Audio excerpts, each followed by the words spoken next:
Alrighty, welcome back to the Cooking with Caleb channel, and today we are going to be making orange chicken.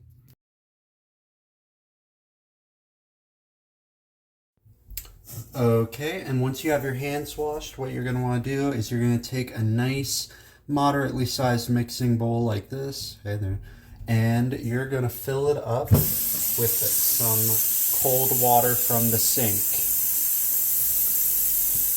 You're just going to want to let it fill up until maybe about 3/4 of the way full. Leave enough room for the chicken breasts to go into here to defrost. Of course, you can also defrost your chicken breasts in the microwave if you want. That is a much quicker option. However, I much prefer defrosting them in water as I find it gets a much more even defrost, so to speak. Okay. And then what you're going to want to do is you'll take roughly 1.5 pounds of chicken breast. You're just going to put it into some Ziploc plastic bags. I try to limit to 1 breast per bag. I find that adding 2 doesn't really get a full defrost going.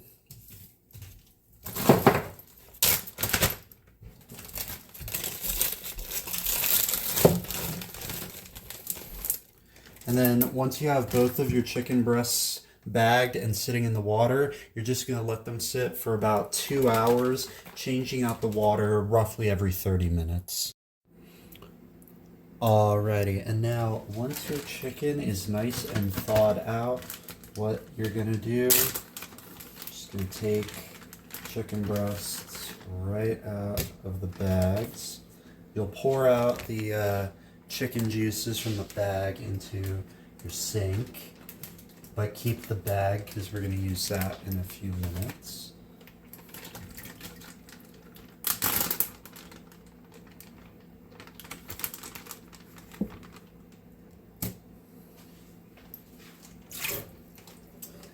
And then you'll just dump out the water it's been sitting in.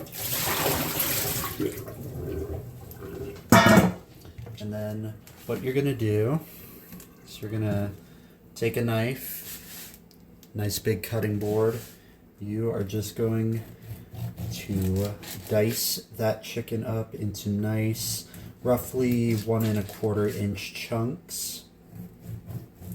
Don't worry about being exact with that measurement. Just something around that size tends to be good for the average person.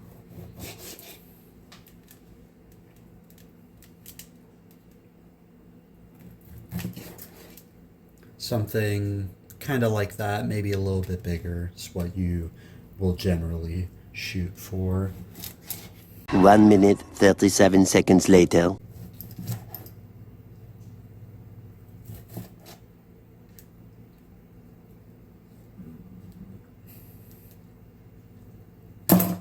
Alrighty. And then what you're going to do after that is you're going to take your 1/4 cup measuring cup and you are going to take your cornstarch from earlier and you are going to pour out roughly 1/2 cup in total of cornstarch back into those bags where we previously had the chicken defrosting. I like to reuse the bags just because it's raw chicken in both cases, so you're not risking cross-contamination, and it just makes for a good use of the resource.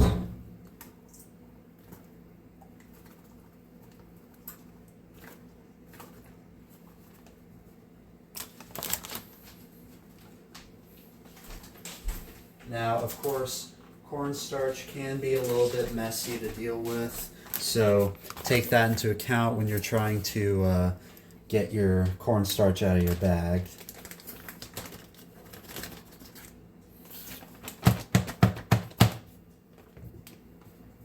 And then what you'll do is you'll take your chicken pieces, you're just going to toss them into their bag. So, like that.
Okay.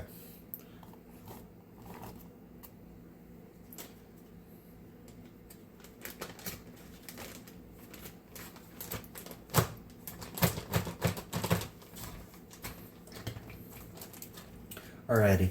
And then once you have all of your corn starch and your chicken in the bags, what you're going to do is you are just going to give them a good shake like that.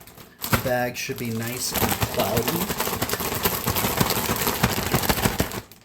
And then when you open them up, every piece inside should be fairly well coated. And now we're going to get to the frying.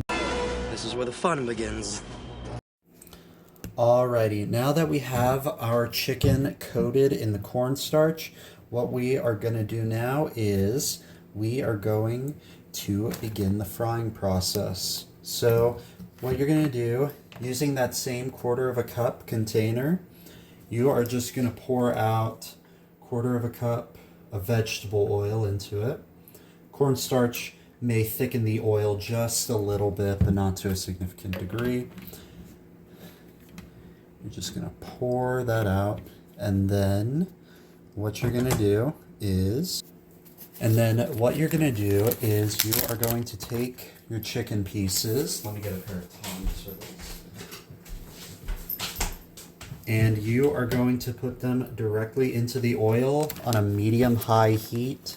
So you could put that at around maybe 5 or 6 on your little burner.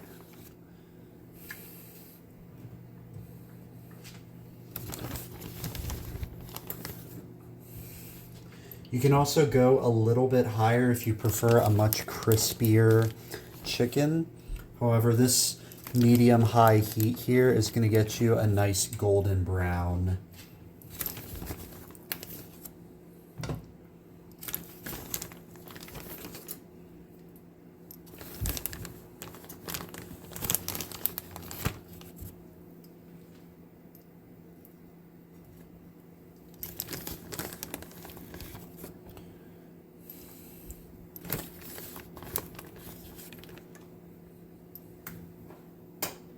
Get the light for you, that way you'll be better able to see it as the cooking starts.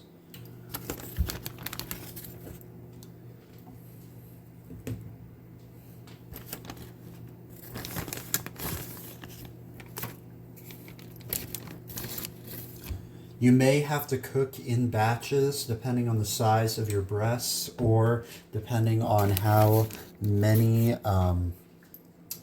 little chicken breasts that you cooked up. So this may have to be done in 2 parts here. But once you get the amount of chicken that you need onto your pan, you can just kind of break everything up a little bit.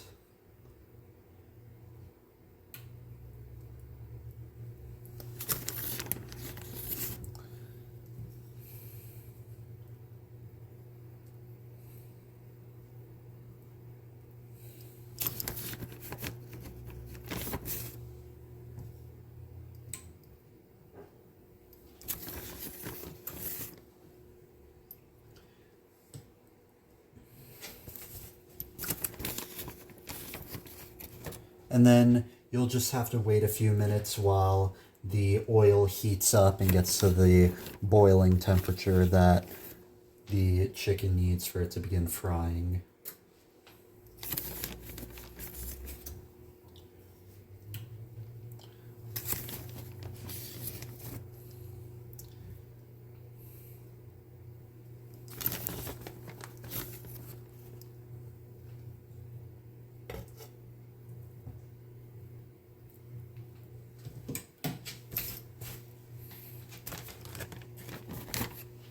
Alternatively, if you do wish to speed the process along, you can just set the burner temperature up to high.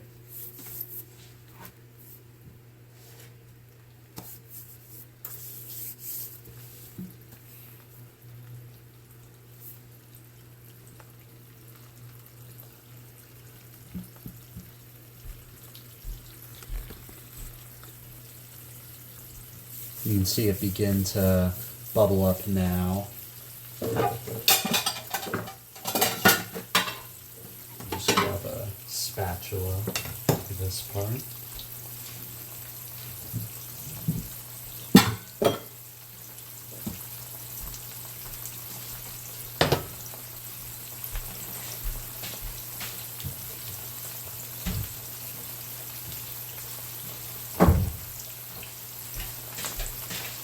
And then while you let the chicken fry here, what you're going to want to do is you're going to want to take a can of cooking spray and you're going to briefly spray the interior of your crock pot.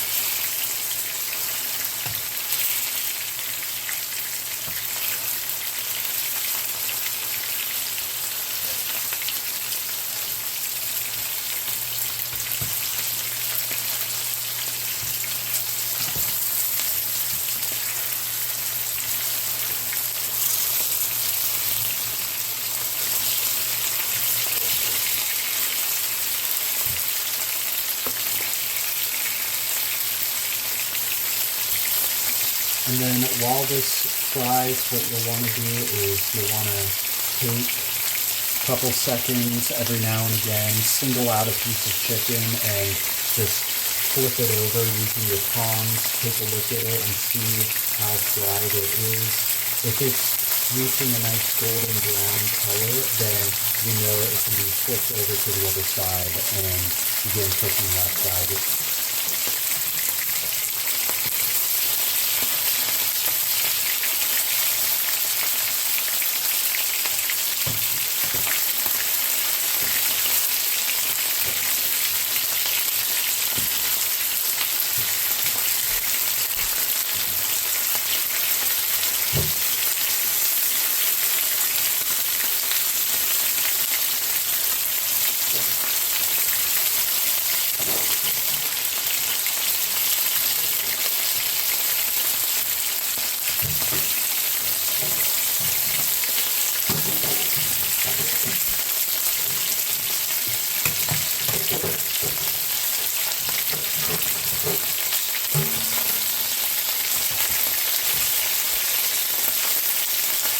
Yeah, once your chicken starts to look a lot like that there, where it's a nice kind of golden brown across the whole surface, you'll want to then just flip it over and put it on the other side.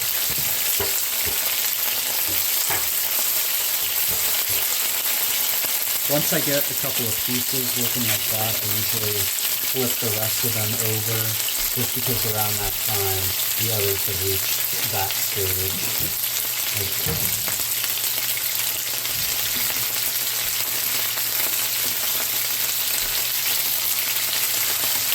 Most of the others, at least, not all.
Alrighty, and we will check back up once this is all done.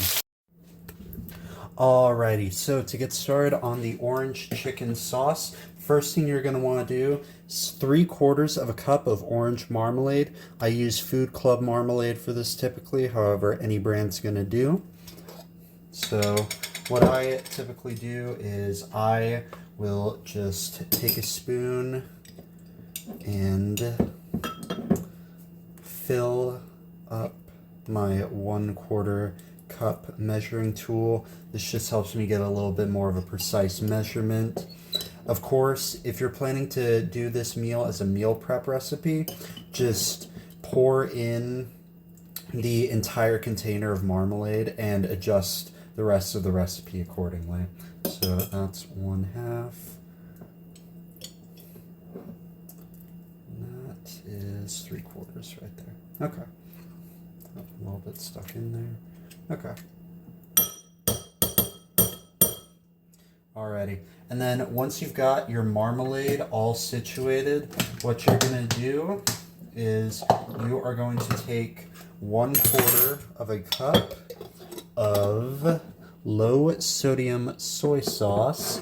I use the Great Value brand for this. Again, any brand's going to do just fine. You're just going to pour that right into there. Just pour it right on top. Beat it on the side of the bowl just a little bit to help get the remnants out. And then following that, you're going to take 1 tablespoon of rice vinegar. I use the Mizkan brand. Any brand will do, but it's got to just be regular natural rice vinegar. It can't be anything else other than that. You just pour that rice vinegar into there, and then you're going to take 1 tablespoon of sesame oil, or 1 teaspoon of sesame oil. I use Kikkoman, again, any brand.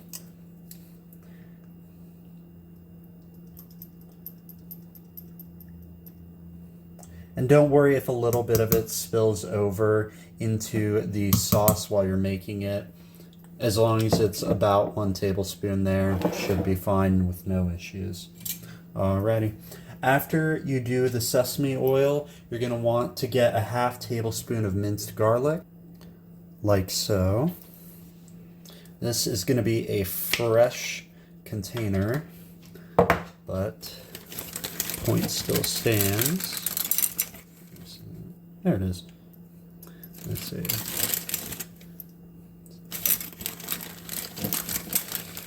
Let me see if I can find that 1/2 teaspoon. There we go. Okay. Now, I personally like to have a little bit of extra garlic in my orange chicken sauce, so I usually go for about 1 teaspoon of minced garlic. And then what you're going to want to do is you are just going to take a fork and you are just going to stir all of that together. Your marmalade may be a little bit more solid, and that helps. The fork helps with breaking that up as well, just getting that, instead of into a couple of clumps, into just a nice kind of more broken apart state.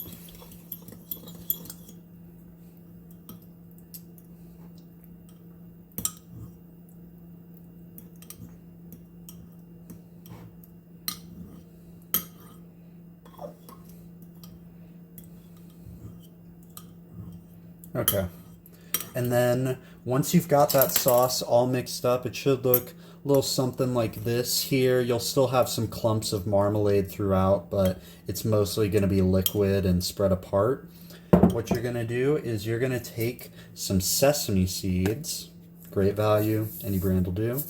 You're just going to sprinkle those all up in there.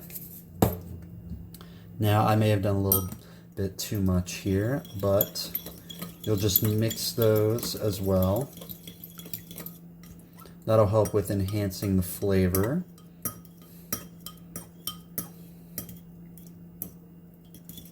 And then one thing I like to do is I like to add a little bit of crushed red pepper to my sauce. You can skip this step if you want something that's a little bit more sweet. However, I like to do this as it just adds a little bit of an extra dimension to the flavor portfolio. So once you've got that all sprinkled in, just mix it up again. And your sauce should come out as this kind of slurry here where it's still very liquid. Won't really stick to much of anything. If you try dipping something in it, it wouldn't really stick onto what you've dipped into it very much. So that will be the next step. All right. So your next step after the sauce has been made is you are going to take some cornstarch, Great Value brand, any brand will do.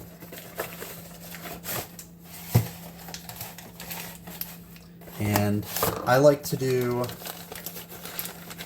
2 tablespoons of cornstarch to 1 tablespoon of water.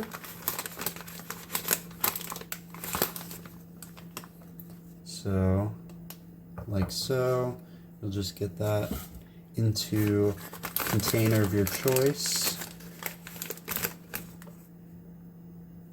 A little bit more there.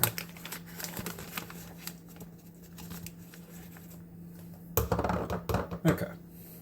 And then you're just going to add your water into the mix. I like to do some nice cool water with the cornstarch mix.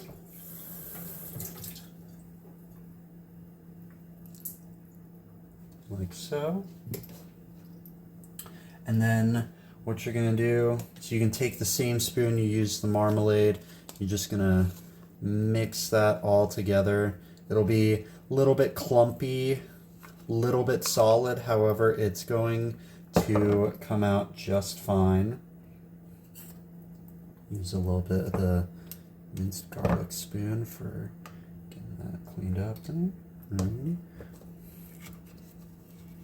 But yeah, once it comes out, it'll come out a little bit solid, but should be all good there. And then what you're going to want to do next is you're going to transfer your sauce over to a saucepan and begin cooking it. Alrighty, now once you have your sauce all made and your cornstarch slurry made as well, what you're going to want to do is you are going to take your oven, you're going to set your burner on high. You are just going to pour the sauce mixture all up in there. Make sure to get as much of it out of the bowl as you can.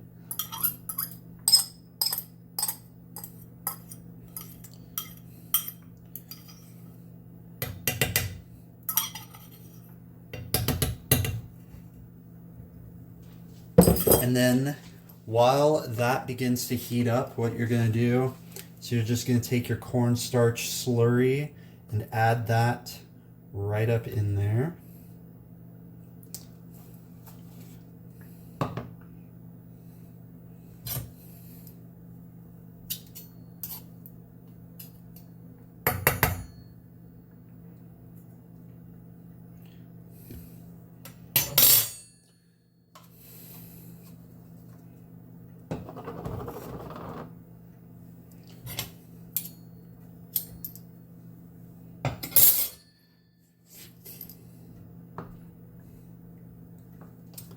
Like so. And then what you're going to want to do is you're going to want to bring your sauce up to a simmer. So you're going to let it sit on this direct heat for a couple of minutes. Once the sauce as a whole begins to start bubbling and boiling up a bit, that's when you'll know that it's ready for it to go down to a simmer. So you can already see and kind of hear the sauce is beginning to bubble already.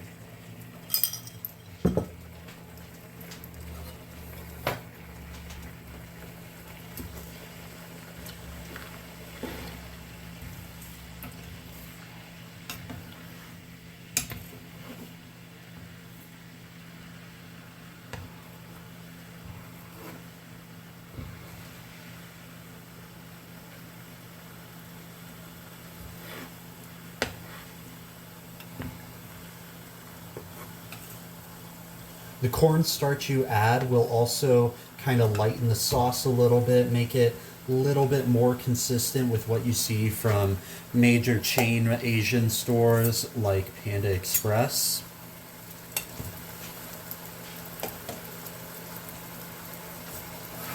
Alright, we're just going to let it sit at a boil for just a little bit longer.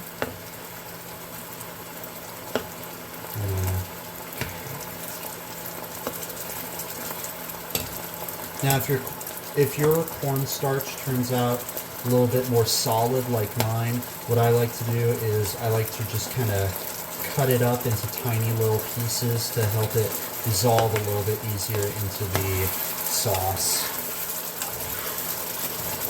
Okay. And now, once it begins to simmer here, you're going to want to take your oven and drop it to as low as it can go to let the sauce simmer here. It'll continue to bubble and boil like this for a couple of minutes afterwards, but once it begins to cool down, it'll start to thicken greatly.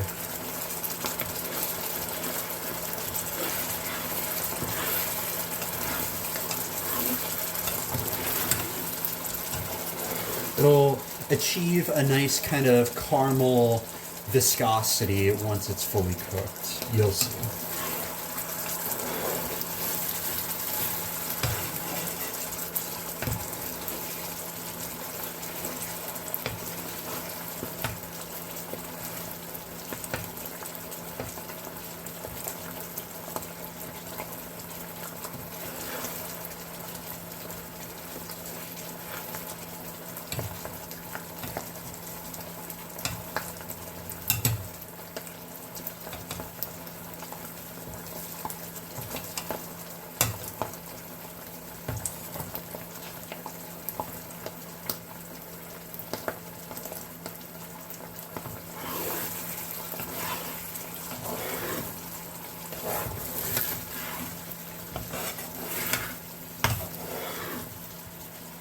You'll be able to take in the nice, very sweet aromas of the sauce as it continues to cook here.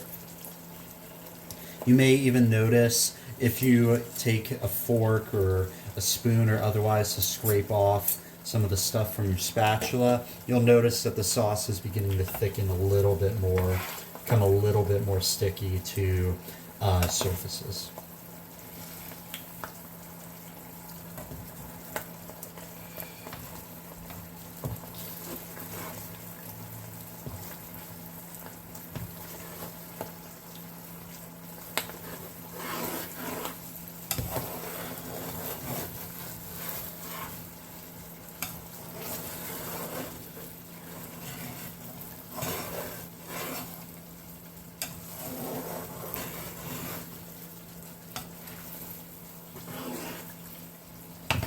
As you can see now, it's becoming a little bit more thicker. You can see it doesn't flow just as easily as it did a couple minutes ago when we first poured it into the pan.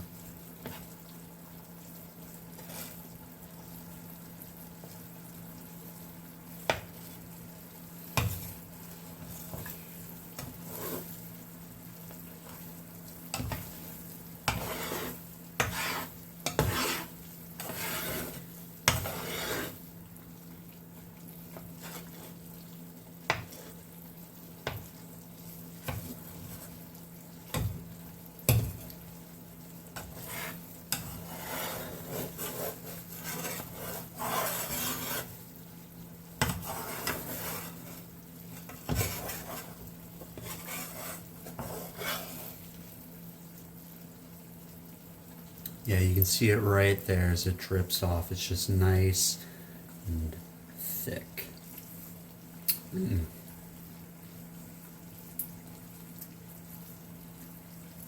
That is the good stuff right there. It's achieved kind of caramel-like viscosity. That is typically when you can remove it from heat. Just let it sit and cool down a little bit over on one of your inactive burners.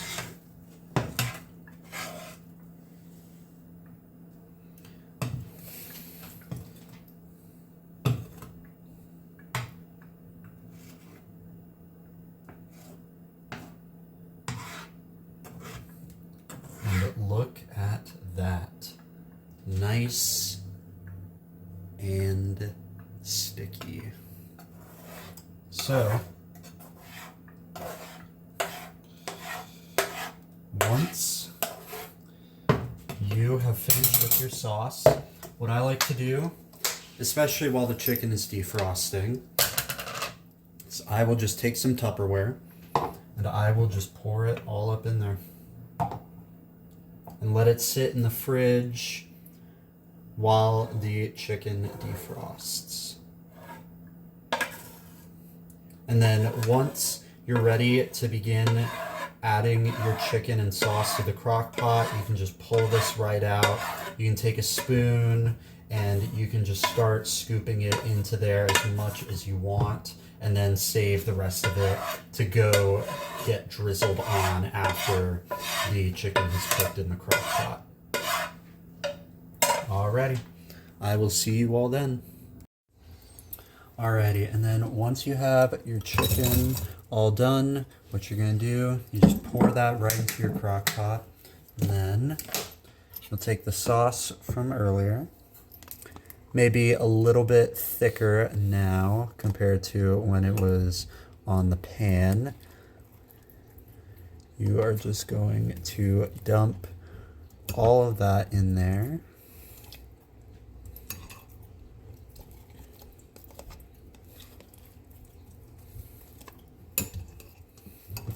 And then with the same spoon, you can just mix up the sauce and the chicken there.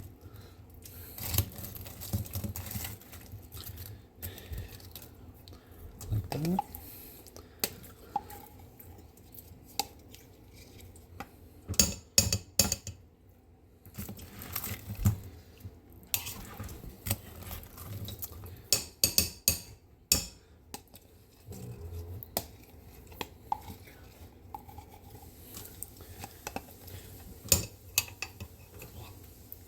And then you'll just cover it up with the lid,